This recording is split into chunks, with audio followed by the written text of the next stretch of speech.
আজ বাড়িতে দাদা রাখি পড়তে এলো, সেটাই আপনাদের সাথে শেয়ার করলাম। তো নমস্কার, সবাই কেমন আছেন? আশা করি সবাই খুব ভালো আছেন, আমিও খুব ভালো আছি।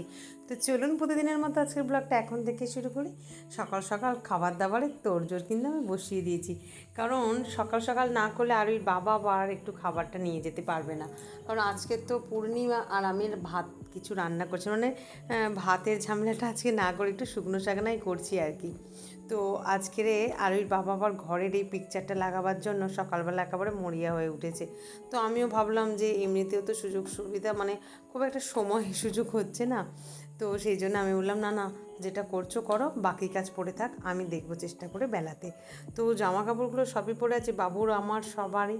তো ওগুলো আমি বেলায় করবো বলে আরুর বাবাকে বললাম তুমি যেটা করছো করে দাও, এগুলোও তো করতে হবে, বলুন সব ধুলো ধালার কাজ। তো এদিকে আমি তাড়াহুড়ো করে ময়দায় ময়মটাও দেবো বলে তাই ঘি দিয়ে দিলাম। ময়দায় ময়মটা ঘি দিলেই লুচিতে বেশ ভালো গন্ধ আসে, কারণ ঘিয়ে তো লুচি ভাজা সম্ভব নয় আমাদের পক্ষে, তাই একটু ময়দার মধ্যে ঘিয়ের ময়মটা দিলে বেশ গন্ধটাও সুন্দর আসে জানেন। তো তাই জন্য দিয়েই দিলাম। আর একটু যেরকম জোয়ান, চিনি, নুন আর সাথে কালাজিরে এগুলো দেওয়ার দরকার সেগুলো দিয়ে দিয়েছি। দিয়ে ভালো করে হাত দিয়ে মুলে মুলে, মানে ঘষে ঘষে একদম সুন্দর করে মিশিয়ে নিলাম। তবে আজকের লুচিটা কেমন হবে জানি না, তবে ঠিক করেছি আজকে ঠান্ডা জলে লুচি ভাজবো। আমি একটু গরম জল, মানে হালকা কুসুম গরম জল করে লুচি ভাজতেই পছন্দ করি, তবে আজকে ভাবছি একটু ঠান্ডা জলেই মাখবো, দেখি কেমন মচমচে হয় লুচিটা। তবে তাড়াহুড়ো করে করছি তো কতটা সুন্দর হবে জানি না কিন্তু। আর সাথে বানাচ্ছি আলুর দম। দাদাকে বলেছি আজকে আমার বাড়িতে টিফিন করতে, সেই কারণেই এত আয়োজন। একটু আলুর দম করছি, আর সকালে তো প্রথমেই দেখলেন সিমুইটা করে ফেলেছি আমি। প্রথমেই যেহেতু গতকালের দুধ, তাই জাল দিয়েছিলাম ভালো করে সকালে উঠে, আর তারপরে সিমুইটাই আগে বসিয়ে দিয়েছি। শুকনো খোলায় যেহেতু সিমুইটা ভাজতে হয় সেই কারণে। তারপরেই ভালো করে একদম তেল দিয়ে আলুটা একদম ছাক্কা তেলে ভাজার মতো ভেজে নিয়েছি। ব্যাস, এদিকে আবার দাওয়াতে চলে এসেছে আয়নাটা লাগাতে। আর এদিকে আয়নাটা কীভাবে আরই ধরে আছে দেখুন, যেন মনে হচ্ছে বিশ্বব্রহ্মাণ্ড, মানে বিশ্বটাকেই চাগাচ্ছে শ্রীকৃষ্ণ, আর নালে মনে হচ্ছে গোটা পৃথিবীটাকে ঠেলে সরাবার চেষ্টা করছে। আর যাই হোক চলুন, এদিকে আমি মশলা কষতে বসিয়ে দিয়েছি। প্রথমেই যেরকম ডালচিনি, এলাচ দিয়ে দিই, শুকনো লঙ্কা দিয়ে দিয়েছি তেলের মধ্যে, তারপরে একটু পোস্ত দিয়ে দিলাম। পোস্তটা আর বাটাবুটি করতে ভালো লাগলো না, টমেটোটাও ওর মধ্যে ভাজতে দিয়ে দিয়েছি। আসলে পোস্ত, চালমগজ এগুলো বাটার খুব ইচ্ছে ছিল একটু গাঢ় গাঢ় তরকারিটা করবো বলে, কিন্তু সে আর ভালো লাগছে না, যেহেতু আদা বাটতে শিলে বসিনি সেই কারণে। আসলে আদাটা সেই গত রবিবারের একটু বেশিই বাটা ছিল ফ্রিজের মধ্যে কন্টেনারে, সেই জন্য সেটা একটু নিয়ে এর মধ্যে দিয়ে দিলাম। আর তার সাথে একটু আলুর দমের মশলাও দিয়ে দিলাম, বেশ গন্ধ উঠেছে সুন্দর। আর মশলাটার কালারটাও দেখুন বেশ সুন্দর এসেছে, তবে ঝাল একটু কমই দিয়েছি, কারণ আমরা এখন একটু ঝাল কমই খাচ্ছি। বাবু যখন আমার পেটে ছিল তখন তো প্রচুর ঝাল খেয়ে নিয়েছি, এখন আর ঝাল অতটা খেতে পারছি না। যাও কি, তো আলুটা মোটামুটি কষা হয়ে গেছে, এবার জল ঢেলে এটাকে সিদ্ধ করতে দিচ্ছি। আর এবার এদিকে ময়াম দেয়া ময়দাটাকে এবারে জল দিয়ে ভালো করে মাখাবো। এদিকে মোটামুটি রেডি হয়ে গেছে, আর এদিকে এবারে মাখানোটা শুরু করে দিয়েছি, কারণ এটা একটা বড় কাজ। আর বেশিরভাগ সময় যখন লুচি হয় এই কাজটা আর ওই বাবাকে দিই, কিন্তু যেহেতু আজকে উনি ওইদিকে ব্যস্ত, তাহলে এত কাজ দেওয়া যাবে না, তাহলে সকালবেলা মাথা গরম হয়ে যাবে। আর মাথা গরম হয়ে যায় মানে তো বুঝতেই পারছেন বাড়িতে একেবারে তুমুল লেগে যাবে।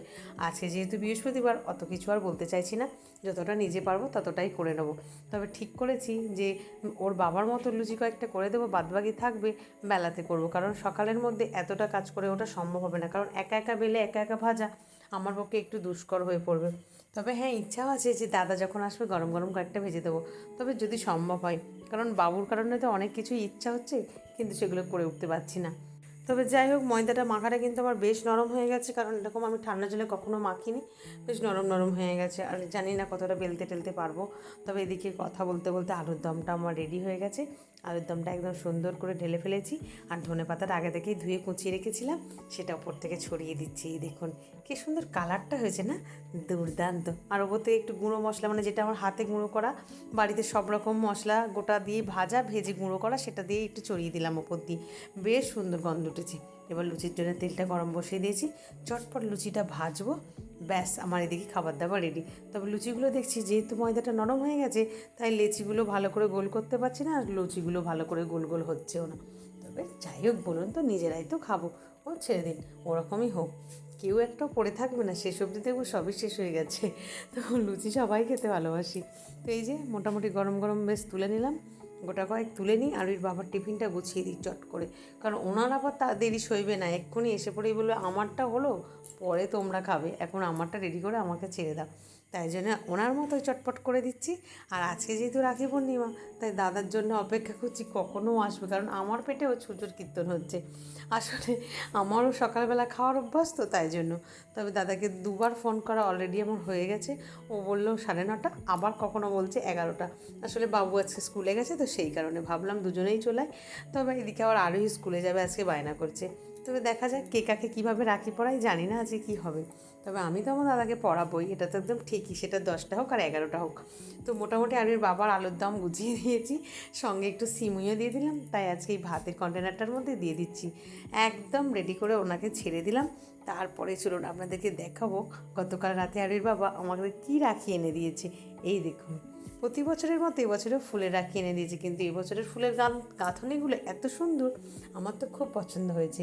আর গোপালকেও আরোহী একটা রাখি পরিয়ে তবে স্কুলে যাবে বলল। এই যে গোপালের জন্য একটা, ওর ভাইয়ের জন্য একটা, আর আমার দাদার জন্য একটা, 3জনের 3টে রাখি এনেছে। এখনও তো আমার ছেলেটা মানে আমার বাবু এখনও তো বড় হয়নি, তাই ও এখন এবছর পড়বে না। গোপালের রাখিটা কেমন লাগছে গোপালকে অবশ্যই কমেন্ট করে জানাবেন। এই দেখুন গল্প করতে করতে দেখুন কখন যে 11টা বেজে গেল জানি না। আজ বৃহস্পতিবার, তবে আমি কিন্তু সানডে সেরে পুজো সেরে ফেলেছি ওদিকে। তারপরেই দাদাও চলে এসেছে এদিকে। আমার ভীষণ খিদে পেয়েছে, তাই ওরা আসতে না আসতে আমি ওদের খাবারটা রেডি করে ফেলেছি, যে একসাথে খাবার একদম সাজিয়ে দিয়েই তারপর আমি রাখিটা বাঁধতে বসবো। দেখুন তো কেমন লাগছে খাবারের প্লেটটা। আমি বসে গেছি কিন্তু আমার দাদাকে রাখি বাঁধতে, আর বাবুও চলে এসেছে ওর মামার কোলে। এই দেখুন, ও কিন্তু দেখছে এটা কি করছে আমার মা।